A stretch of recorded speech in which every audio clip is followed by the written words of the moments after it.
কাছে নিয়ে যায়। একদিন গোবিন্দ দাস প্রসাদ নিয়ে গিয়ে দেখে হরিদাস শুয়ে শুয়ে হরিনাম করছে।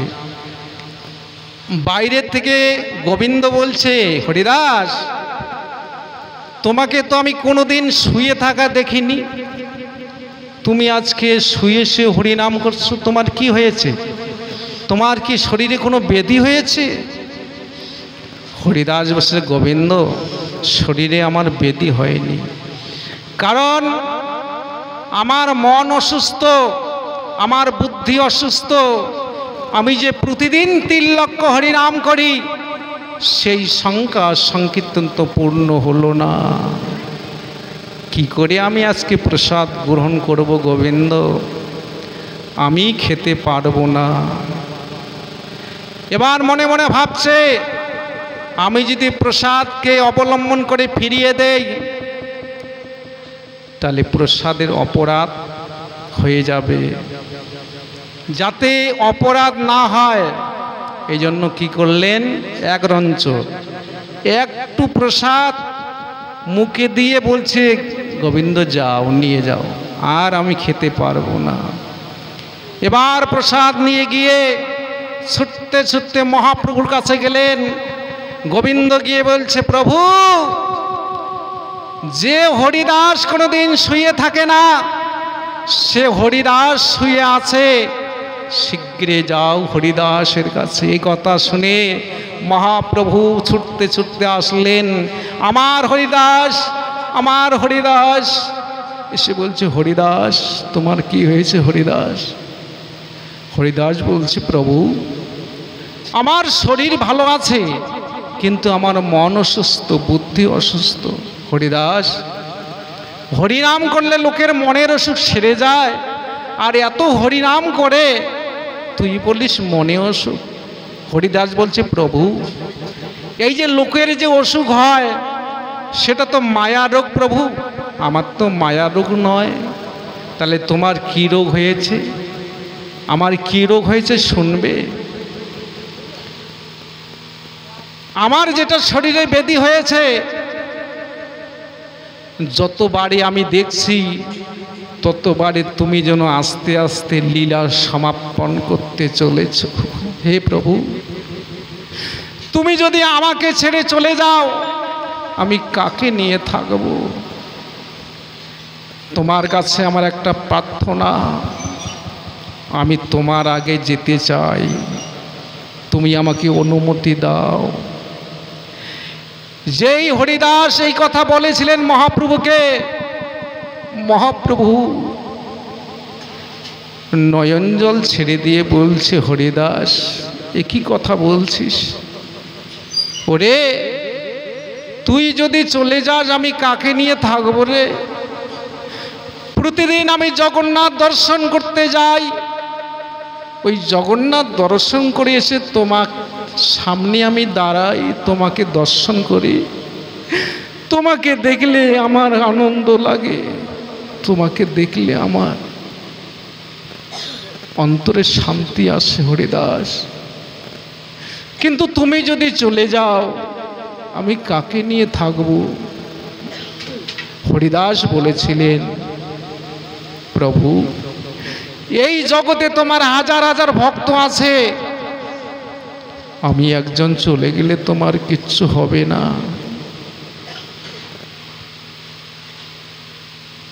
তুমি কি এইটুকু আমাকে দিতে পারবে না? যখন আমাকে 22 বাজার বেত্রাঘাত করেছিল, আমার শরীর দিয়ে রক্ত পড়েছিল, আমি তবুও তোমার কাছে কোনো কিছু চাইনি প্রভু। আজকে আমি তোমার কাছে এইটুকু ভিক্ষা মেগে নিচ্ছি, তুমি দিতে পারবে না। ভক্তের অধীন ভগবান, ভগবান ভক্তকে বড় ভালোবাসে। ভক্তের প্রতিজ্ঞা রক্ষা করার জন্য মহাপ্রভু বললেন, হরিদাস, তথাস্তু, তুমি যা মাগিবে কৃষ্ণ কৃপাময় তা অবশ্যই করিবে। বলো হরিদাস, তুমি কি চাও? হরিদাস বললেন, প্রভু, আমি কি চাই? এই জগতের মানুষ যে মারা যায়, মারা যাবার সময় ভয়ঙ্কর আকৃতি হয়, হাত বুক বিকৃতি হয়ে যায়, হাত পা ছটপট করে, তবু সে মরে না। ওইভাবে আমি মরতে চাই না প্রভু। আমি যখন এই পৃথিবী ছেড়ে চলে যাব, তখন আমি কিভাবে মরব? মহাপ্রভু বললেন, তাহলে তুমি কিভাবে মৃত্যুবরণ করবে? তখন হরিদাস বললেন, হে প্রভু, আমি যখন এই পৃথিবী ছেড়ে চলে যাব, এই দেহ থেকে যেদিন আত্মা প্রাণ চলে যাবে, সেদিন আমি কিভাবে যাব? হৃদয়ে ধরিব তোমার ওই যুগল চরণ, নয়নে দেখিব তোমার ওই চাঁদবদন, জিহ্বায় উচ্চারিব আমি শ্রীকৃষ্ণ চৈতন্য নাম, এই মতো মোর ইচ্ছা ছাড়িব এই প্রাণ। হে প্রভু, আমি এইভাবেই মরতে চাই। পরের দিন মহাপ্রভু আসলেন, এসে বলছে, হরিদাস, তুমি কোন সিদ্ধান্ত কি পরিবর্তন করেছ? না প্রভু, আমি আগে যা চেয়েছিলাম আজকে তাই চাই। মহাপ্রভু হরিদাসের কথাকে রক্ষা করার জন্য হরিদাস যে বলেছেন, হৃদয়ে ধরিব আমি যুগল চরণ, নয়নে দেখিব তোমার চাঁদবদন, জিহ্বায় উচ্চারিব শ্রীকৃষ্ণ চৈতন্য নাম, এই মোর তোমার ইচ্ছা ছাড়িব প্রাণ। মহাপ্রভু গিয়ে ছুটতে ছুটতে হরিদাসকে কোলে তুলে নিলেন।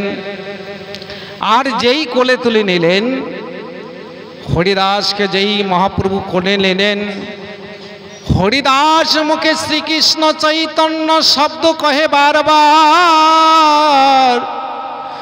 মহাপ্রভুর দুই নেত্রে বহে অশ্রুধার। যেই হরিদাস মুখে শ্রীকৃষ্ণ চৈতন্য শব্দ বারবার উচ্চারণ করছে, মহাপ্রভুর দুই নয়নে ধারা বইছে।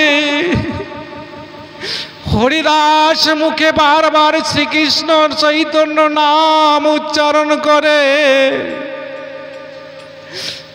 হরিদাস মুখে শ্রীকৃষ্ণ চৈতন্য নাম করে বারবার।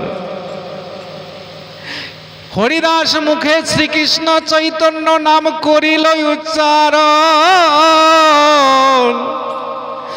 ওই নামের সহিতে হরিদাস প্রাণ করিল বিসর্জন। এই হরিদাসের দেহ থেকে যখন প্রাণ চলে গেল, মহাপ্রভু কাঁদিতে লাগিলেন। কেঁদে কেঁদে ভক্তের অঙ্গ কোলে নিয়ে নাচিতে লাগিলেন আর বলিতে লাগিলেন, ভক্ত আমার পিতামাতা, ভক্ত আমার গুরু, ভক্ত আমার নামে রেখেছে বাঞ্ছা কল্পতরু। প্রভু আমার কাঁদিতে লাগিল, হরিদাসের দেহ কোলে নিয়ে প্রভু আমার কাঁদিতে লাগিল। ভক্তরা সবাই ছুটে এসে মহাপ্রভুকে জড়িয়ে ধরে বলছে, হে প্রভু, যিনি অনন্ত কোটি বিশ্ব ব্রহ্মাণ্ডের মালিক, আজকে তিনি চোখের জলে কাঁদছেন ভক্তকে কোলে নিয়ে। ভক্তরা মহাপ্রভুকে জড়িয়ে ধরে কাঁদছে আর বলছে, প্রভু গো, তুমি যাকে কোলে নিয়ে আছো সে কি আর এই জগৎ সংসারে আছে? সে তো এই জগৎ ছেড়ে চলে গিয়েছে। তার দেহটা তুমি নিয়ে কাঁদছো কেন প্রভু? মহাপ্রভু ভক্তের দেহটা কোলে নিয়ে কাঁদতে কাঁদতে বলছে, ওই ভক্তগণ,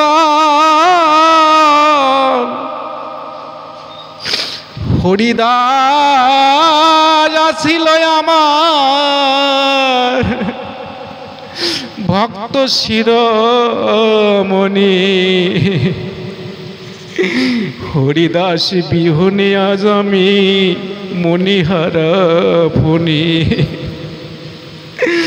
ওই ভক্তগণ আমি কোথায় যাইব কি করিব, ভক্তের লাগিয়া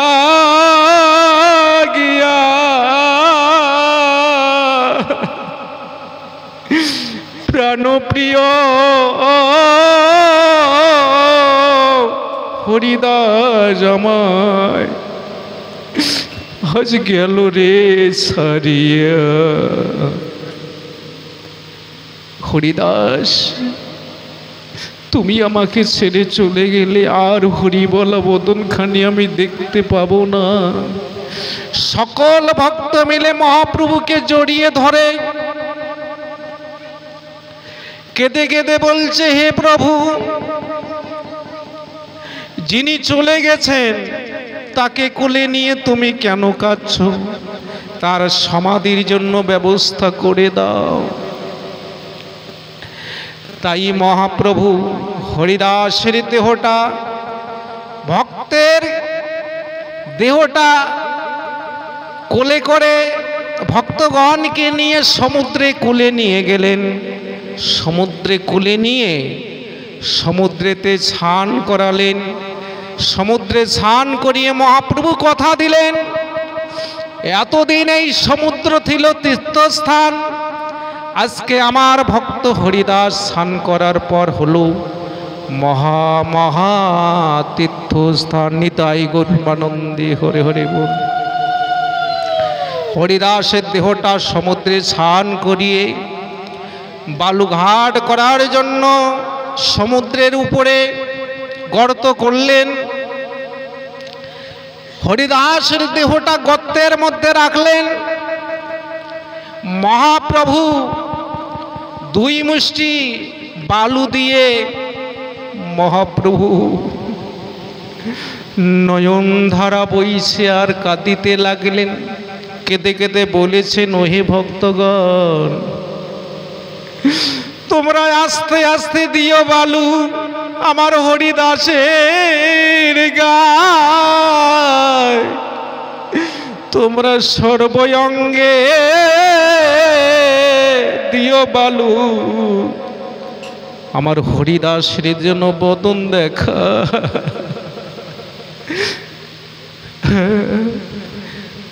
হে ভক্তগণ, হরিদাসের হরি বলা বদন খানি আর একবার দেখে নেই, আর আমি দেখতে পাবো না। হরিদাস ছিল আমার ভক্ত শিরোমণি, হরিদাস বিহনে আজ আমি মণিহারা ফণি। এত বলি মহাপ্রভু কাঁদিতে লাগিল। সকল ভক্ত মিলে জয়ধ্বনি করিতে লাগিল। নিতাই গৌর প্রেমানন্দে হরি হরি বল। এই হরিদাসের দেহটা সমাধিত করে মহাপ্রভু হরিদাসের মহোৎসব করার জন্য কাঁধে ভিক্ষার ঝুলি নিয়ে তিনি সিংহদ্বারে গেলেন। যিনি অনন্ত কোটি বিশ্ব ব্রহ্মাণ্ডের মালিক, জগতের পিতা, আজকে ভক্তের জন্য তিনি কিনা করে